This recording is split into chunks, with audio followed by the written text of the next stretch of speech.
Estoy enfrente de un edificio que está a punto de desplomar, enfrente de la ANIA.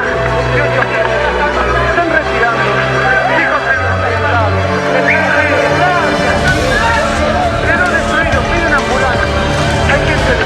Quiero pedir perdón por este lamentable episodio y comprometerme a redoblar los esfuerzos para esclarecer este nuevo ataque. Hola. Tema, la era del terrorismo. Tema, el terrorismo. No estoy solo. Hoy tengo como invitado especial al ingeniero José Petrosino, que es uno de nuestros investigadores estrella sobre el atentado a AMIA, el atentado a la embajada y los demás atentados. Y hay gente que no nos conoce. Hay gente que sí nos conoce hace mucho tiempo, porque hace 20 y pico de años que estamos en esto. Y yo soy psiquiatra, psicoanalista, o sea, yo tengo que aceptar que hay mucha gente que tiene miedo con este tema. Lo acepto y lo comprendo. Pónganse un poco en mi lugar. Yo me llamo Abudara Bini. Abudara es judío sefaradí. Mi familia judía es muy grande. En General Pico, La Pampa, hay un hospital que lleva el nombre de mi papá. Mi papá era una personalidad dentro de la medicina y dentro del judaísmo. Entonces, yo comprendo, porque en algún momento, miembros de mi familia me decían, pero ¿por qué te metes con este tema? Es un escozor. Entonces, yo no soy judío. Soy hijo de papá judío y de mamá católica. Pero tengo una relación de compromiso con el judaísmo. Es mi familia paterna, es mi padre, es mi familia. Por lo tanto, el luchar honestamente por la investigación de la verdad, ¿me hace a mí antijudío o antisemita? Yo creo que no. Y les voy a contar 2 o 3 anécdotas de lo que me han pasado en estos últimos 20 y pico de años. Un médico de Israel que hablaba perfecto español, en algún momento contacta conmigo, le cuento todas las cosas que venía estudiando, y él, en General Pico, en mi pueblo, cuando todavía vivía mi padre, pidió que en mi pueblo se me critique, se me cuestione por antisemita. Mi pueblo reaccionó exactamente al revés. Cuando el fiscal Nisman me citó a declarar allá por el 2006, me preguntaban, ¿cuál es la esencia de su investigación? Yo soy un modestísimo investigador. Con el ingeniero Petrosino nos llamamos ciudadanos de a pie. Entonces, ¿qué declaré yo ante el fiscal Nisman? Doctor, por esto, en mi modesta investigación, creo que las pruebas sobre una explosión externa por un coche bomba no solamente no son correctas, son plantadas. Por lo tanto, le digo, esta es la prueba, esta es la prueba, esta es la prueba falsa, esta es la prueba verdadera. Yo vengo a proponer, estimado y distinguido fiscal, que por favor usted empiece a investigar, siga investigando la pista de un coche bomba, pero empiece a investigar la posibilidad de una pista de una explosión interior. El fiscal Nisman de ninguna manera me dijo que yo era un antisemita. Se puso muy molesto, fue una entrevista muy virulenta, pero no hubo un solo periodista argentino que tomara nota de esa entrevista, no hubo uno solo, y supieron todos que me había citado el fiscal Nisman. No logré que tampoco hubiera abogados que me acompañen. Esa es, en síntesis, mi experiencia de 20 y pico de años. Pero quiero que el ingeniero Petrosino nos cuente, porque parece que cuando él empezó a mandarle escritos al juez Galeano, el juez Galeano le pidió no sé qué.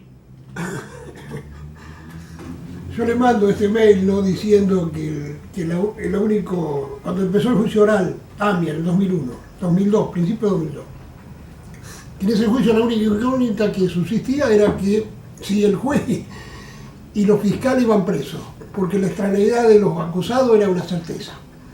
A la semana me llega una nota del juzgado federal de Mercedes para que me presente en el hospital de Luján a hacer una pericia psicológica. El juzgado federal de Mercedes, digo, qué cosa rara. Yo lo llamo por teléfono al juzgado de Mercedes, me dice, no, lo que pasa es que esto es del juzgado de Galeano. Yo lo llamo al juzgado, me atiende, le digo, mire, yo le llamo acá a Petrosino de Luján, y el tipo me dice, ah, José, así. ¡José! Las muchas que me conocen bien, le digo, no, yo lo llamo porque, ¿qué es esto? Sí, tiene que hacer una pericia, que se yo en el hospital, bueno. Pero si quieren voy, declaro y ven si hace falta o no la pericia. No, dice, usted haga la pericia, que después lo vamos a convocar. Hice la pericia, no me convocaron, por supuesto. Es decir, que la ley en aquel entonces era: el ingeniero Petrosino es un ingeniero, viene del campo de las matemáticas, de la lógica, la racionalidad. Él expresó serias dudas y lo hizo como corresponde a un ciudadano. Entonces, el expresar dudas serias, fundadas, racionales y lógicas, podría ser sinónimo de locura.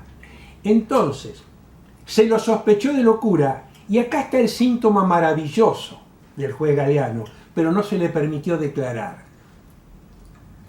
Entonces, esto que le pasó al ingeniero Petrosino es la forma en la cual se mueven las cosas. Si tú dices algo que va contra lo políticamente correcto y molesta mucho, en principio vas a ser sospechado de loco. Pero esencialmente lo que no queremos es escucharte hablar de lo que pensás, de lo que sabés y de lo que has investigado. Entonces, nosotros con esto entendemos los miedos que tengan ustedes. Nosotros también hemos tenido miedos.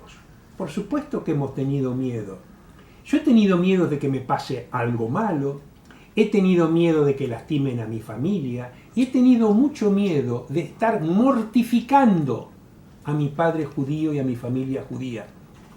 Mi padre tuvo la altura suficiente y muchos miembros de mi familia para decirme: yo no estoy de acuerdo con vos, creo que no lo tenés que hacer, pero de ninguna manera te voy a pedir que te calles la boca.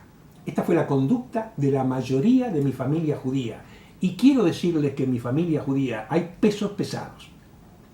En La Pampa mi papá es un peso pesado. Perón le ofreció ser el primer gobernador de La Pampa. Mi papá participó en la revolución de 1956 de Filipón La Pampa.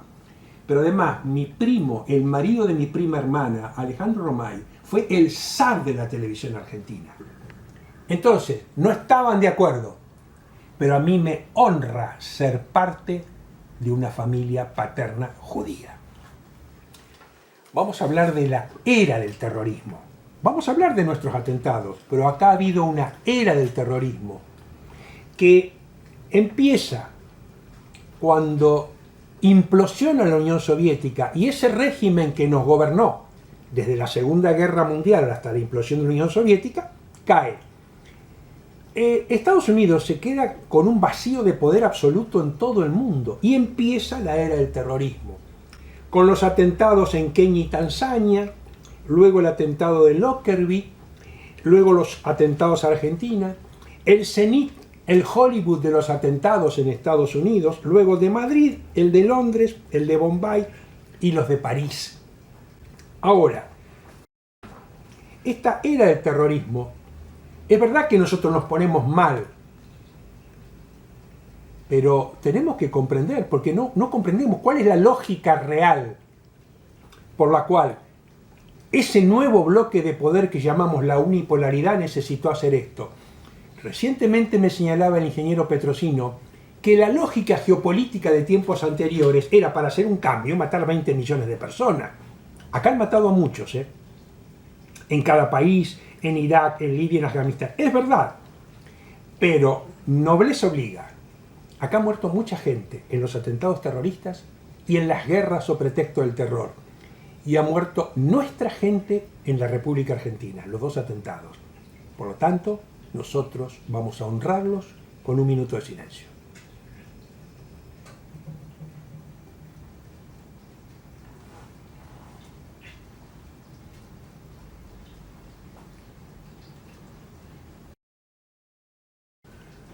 Ingeniero Petrosino, su estudio, su evaluación, su feeling de la era del terrorismo.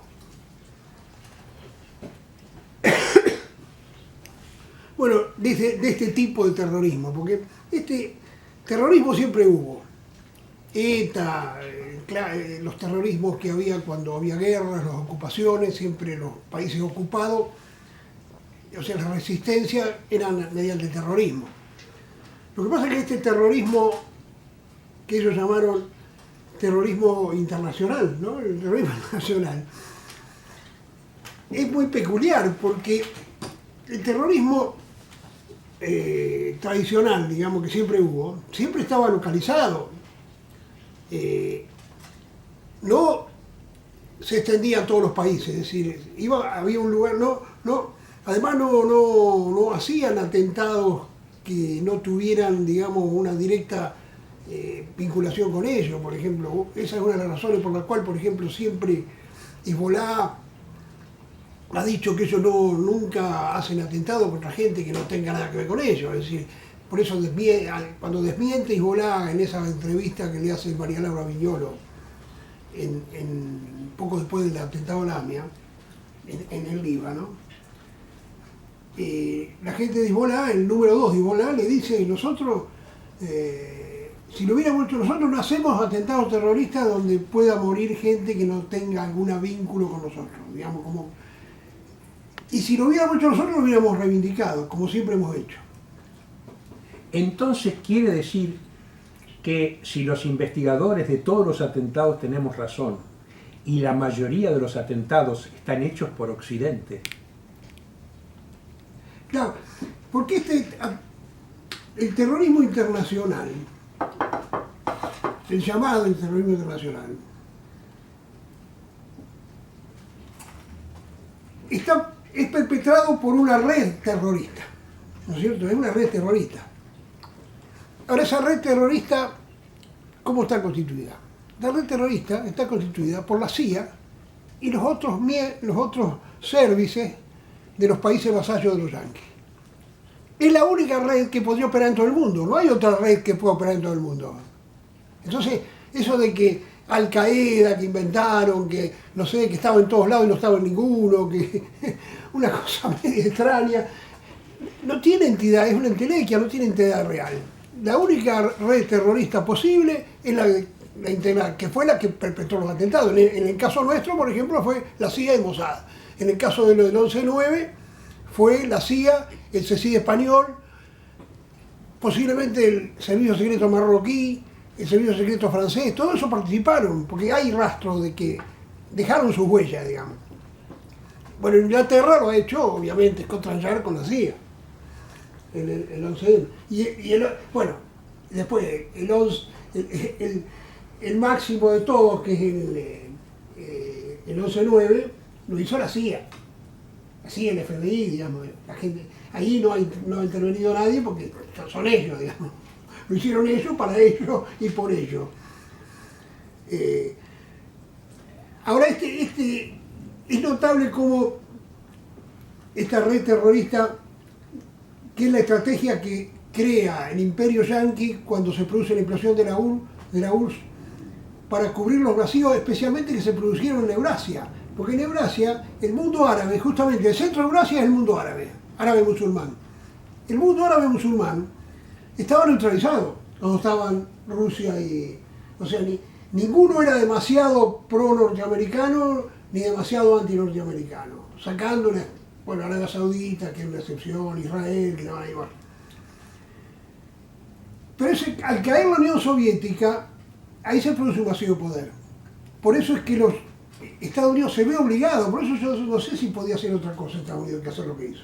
Se ve obligado a ocupar militarmente ese grupo. Porque la única forma de que un país pueda tener el control total, o sea, seguro, es poniendo tropa.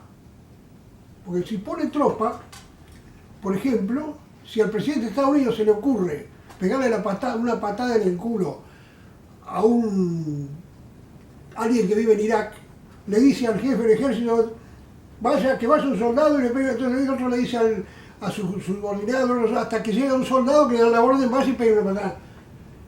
La única forma, a ver si lo hace con... Los aliados no son confiables. Los aliados, porque los países aliados no son tan aliados. Entonces nosotros tenemos una era del terrorismo que empezó en 1988, posiblemente puede haber terminado con los atentados de París, posiblemente, no sabemos. No, sí, terminó. Terminó. Bueno. ¿Y cómo se ve que terminó? Porque cuando viene la pandemia, O sea, venía extinguiéndose, aparecían eso de los lobos solitarios, todas esas pelotudeces esas, ¿no? Pero se iba extinguiendo. Porque se empieza a terminar con Obama, es decir, cuando el imperio lo pone Obama, negro y musulmán, lo pone porque esa fue una bisagra histórica. Fue la crisis de la Supreme. La crisis de la Supreme, la famosa crisis de las hipotecas de esta basura, casi se lo había puesto al imperio yanqui. O sea, quedó ahí medio enclenque. Entonces eso ahí se terminó la unipolaridad. ¿De dónde sacamos las cosas? Porque nosotros no sacamos las cosas en nuestras ideas porque se nos ocurrieron.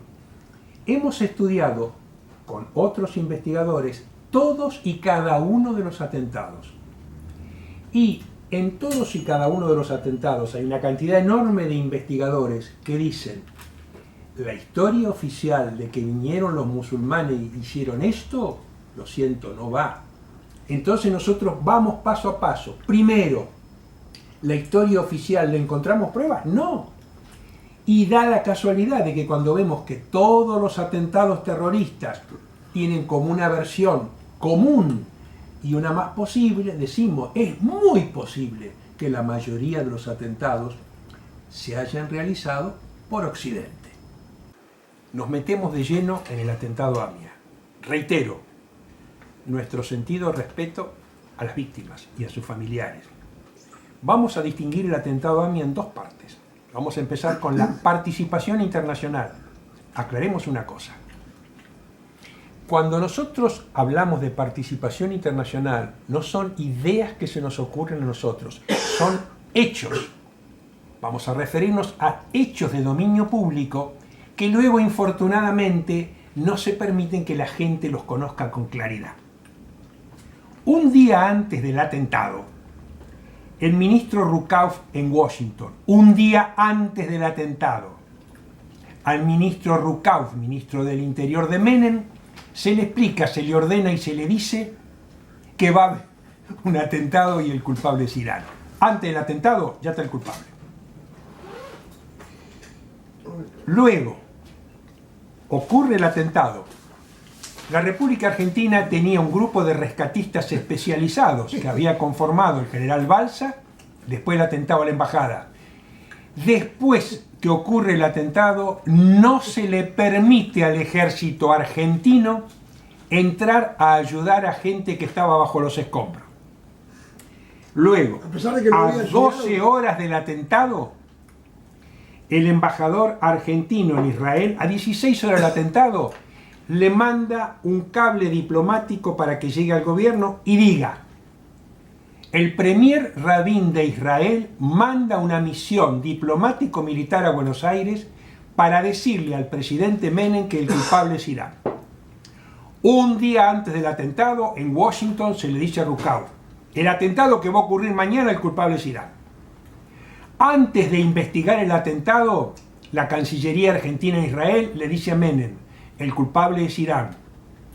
Se le impide al ejército argentino que ayude en la zona y llega el 19 de julio a la noche un avión con rescatistas militares israelíes y la diplomacia israelí que viene a coordinar con Menem, es decir, viene a decirle al presidente Menem: el culpable es Irán, nosotros se lo pedimos, le rogamos, le sugerimos o le ordenamos. ¿A usted qué les parece? La pata internacional de los primeros días, ingeniero Petrosino. Sí, o sea,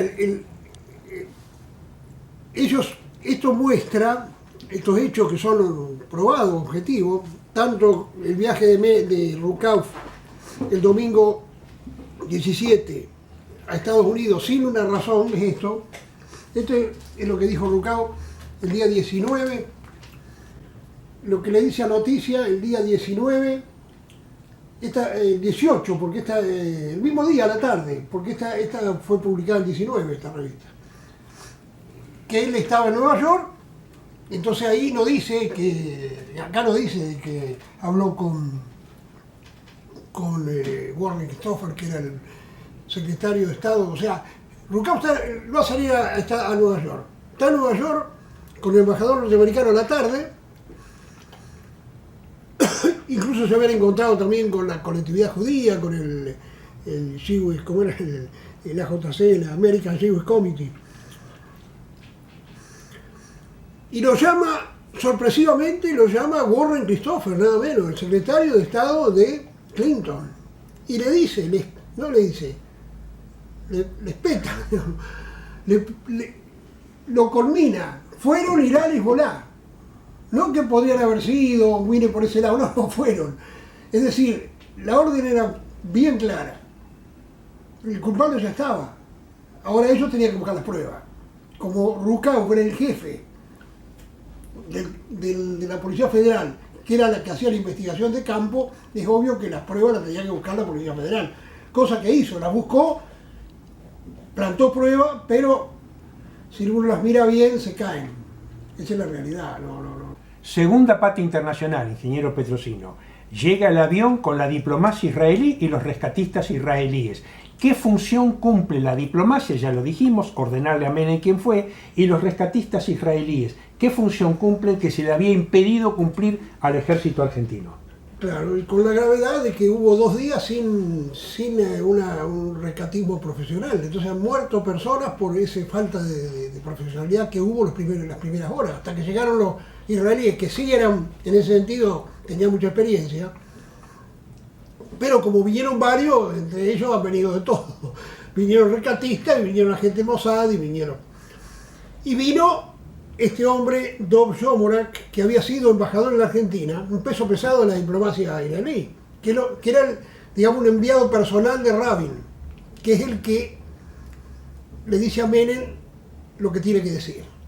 Y Menem, en ese momento, no le queda más remedio que decirlo. ¿Por qué?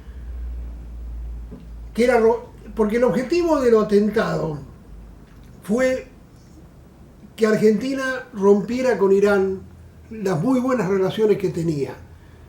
Para eso fue el autoatentado en la embajada. Lo que pasa es que después del autoatentado en la embajada, Menem no hizo caso omiso del mensaje. Y ahí estaba el contrabando de armas a Croacia y Ecuador que pagaban los iraníes. Yo creo que los iraníes han pagado cometas y por eso el turco se negó a romper. El turco, que le dijo que sí a todos los norteamericanos, se negó a romper con Irán. Tiene que haber habido una razón de peso bastante grande, si no...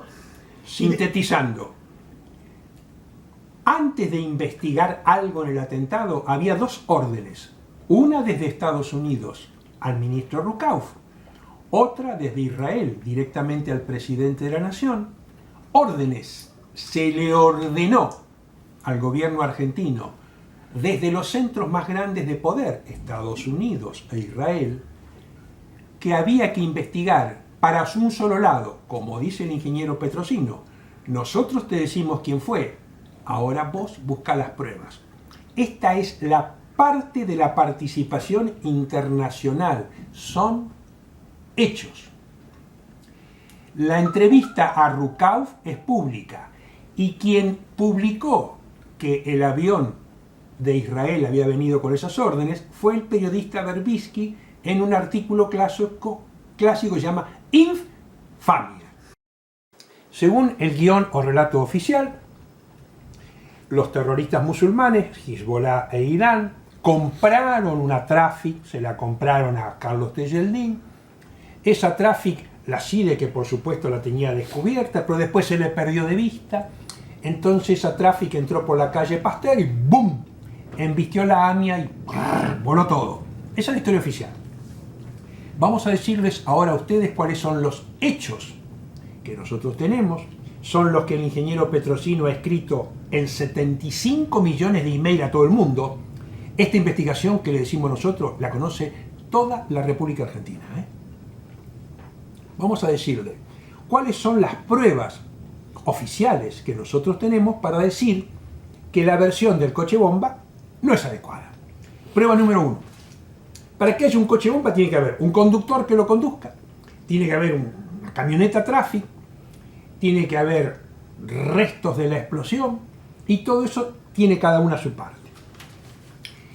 En determinado momento el fiscal Nisman dice: descubrí al conductor del coche bomba. Era un libanés llamado Berro y encontré que sus hermanos están en Detroit, y el fiscal Nisman va con una fiscal de Detroit y el FBI habla con los hermanos Berro. El fiscal Nisman vuelve a Buenos Aires y dice: los hermanos Berro me dijeron que el hermano de él fue el conductor del coche bomba. Día A. Día B. Rolando Hanglin, que estaba en La Nación, llama a los hermanos Berro y le dice: ¿fue a verlos a ustedes el fiscal Nisman con el FBI? Sí. ¿Y qué le dijeron ustedes? No, nuestro hermano no conoce la Argentina, murió en Líbano y era un lisiado. Entonces, prueba número 1, la del conductor se cayó así. Prueba número 2, si vino una traffic por la calle Pasteur, había una cantidad enorme de testigos oculares ahí. Acá la investigación la hizo Jorge Lanata. La mayoría de los testigos que estaban en esa cuadra estaban gravemente heridos. Fueron interrogados por nuestros servicios de inteligencia en el hospital y se les pidió, se los presionó para que digan que habían visto un coche bomba. Y todos dijeron, heridos de extrema gravedad, no vimos ningún coche bomba. ¿Qué hizo Jorge Lanata? Los entrevistó a todos y cada uno, escribió un libro maravilloso y dijo, ningún testigo vio ninguna tráfico. Plaste número 3. No se había encontrado ningún pedazo de motor, pero cuando llegaron los rescatistas israelíes, encontraron pedazos de motor. Y esa se considera que es la prueba. Parte número 4. En la causa, y esto está en el tribunal oral, en la causa están las fojas que fueron plantadas en la causa para que antes de que aparezca el supuesto coche bomba que supuestamente conducía a Tejeldín, antes ya se lo tenía a Tejeldín y a Edul en estado de sospecha. Es decir, así como Washington y Tel Aviv le ordenan a Menem, el culpable fue Irán y la máquina de matar o arma fue un coche bomba, luego se le sigue ordenando a Menem, se le sigue ayudando para que falsifique las cosas. Entonces, esta es la esencia de las cosas. Cuando el fiscal Nisman me preguntaba en qué se basa, yo le decía, estas son las pruebas que tengo yo, que las conoce todo el mundo, porque están en el fallo del Tribunal Oral Federal. Entonces, estas son las pruebas para decirle, señor fiscal, por qué creemos que el coche bomba es falso. Por eso le pido que, por favor, y de rodillas, investigue una explosión interior. Ingeniero Petrosini. Sí, evidentemente haciendo una así, son muchas las pruebas de que esto fue organizado por el gobierno de Israel y de Estados Unidos, lo único que lo pueden haber hecho, con la anuencia de nuestra CID, o sea, fue un atentado de Estado. Por eso la pista para nosotros, que más refleja la realidad, o pista o hipótesis, es la llamada de los 3 estados. Es decir, Estados Unidos e Israel, los perpetradores y únicos beneficiarios, porque nadie se benefició con este atentado. Y el Estado Nacional, el forzado encubridor, le impusieron el encubrimiento.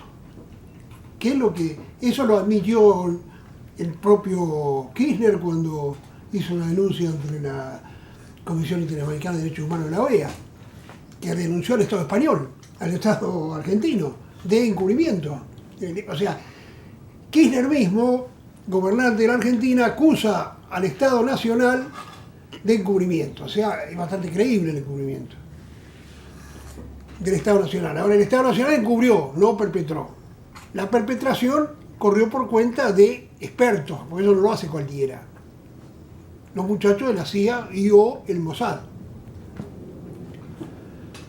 Ahora, la prueba fundamental y por la cual evidentemente ellos se van a matar y no van a permitir que se caiga, todo lo demás se puede caer, menos los falsos coches bomba.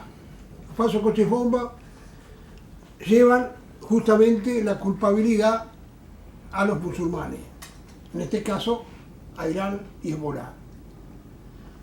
Porque es muy... Yo tengo una ecuación para esto. Coche bomba, conductor suicida, y son musulmanes, lógico. Coche, o sea, explosión interior, eso sí es coche bomba conductor suicida, son musulmanes. Ahora, si la explosión fue interior, se prueba, puede ser cualquiera, incluso los musulmanes.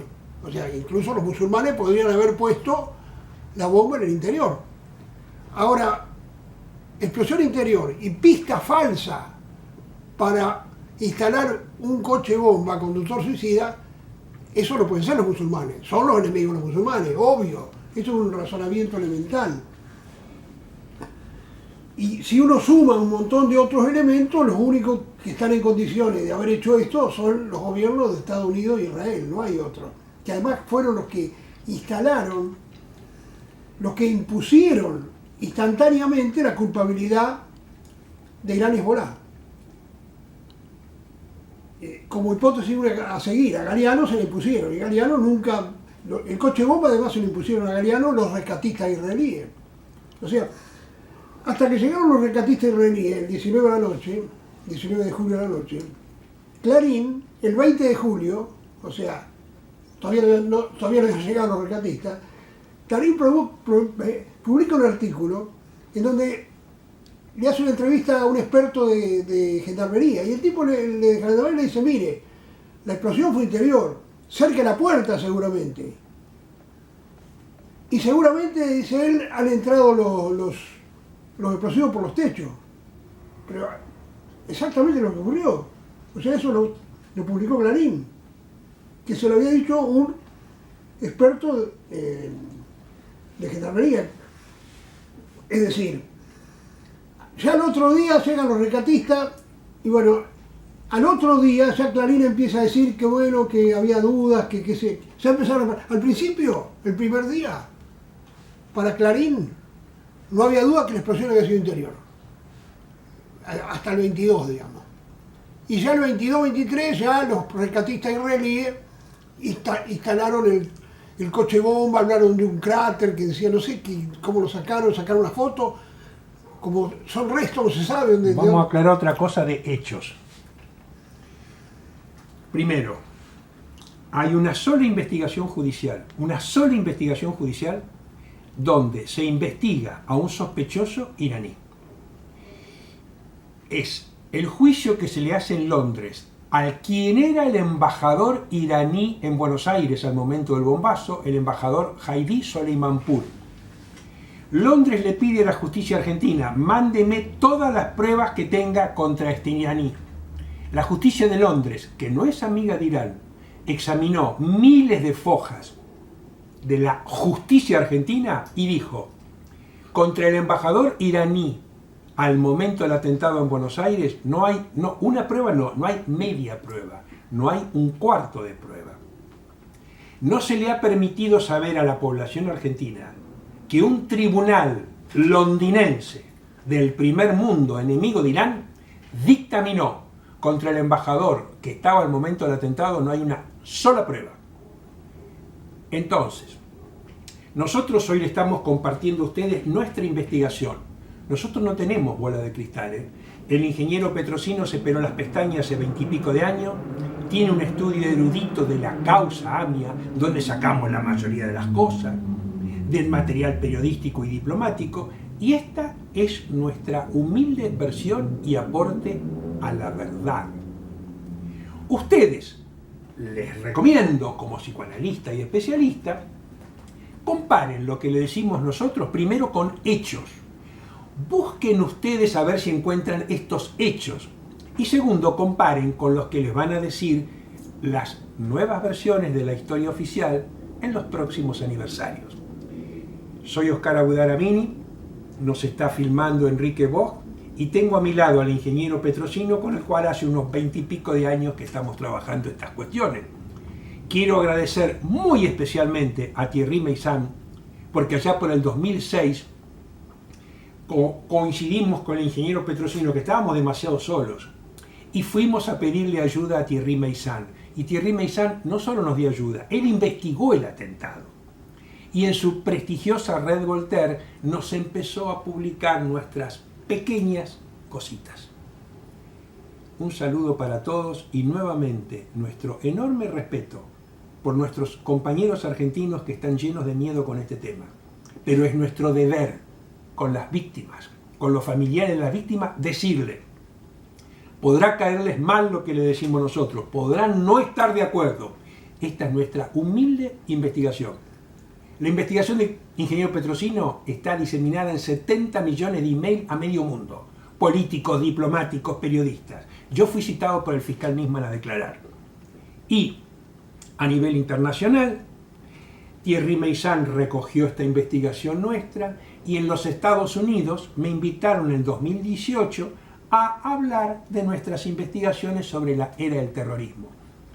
Desde hace 25 o 20 y pico de años trabajamos con el ingeniero Petrosino. Es momento de transmitirles a ustedes, este es nuestro legado, este es nuestro trabajo. La antorcha la tienen ustedes. Muchísimas gracias, ingeniero Petrosino. Muchísimas gracias, Enrique Vox, por acompañarnos en esto.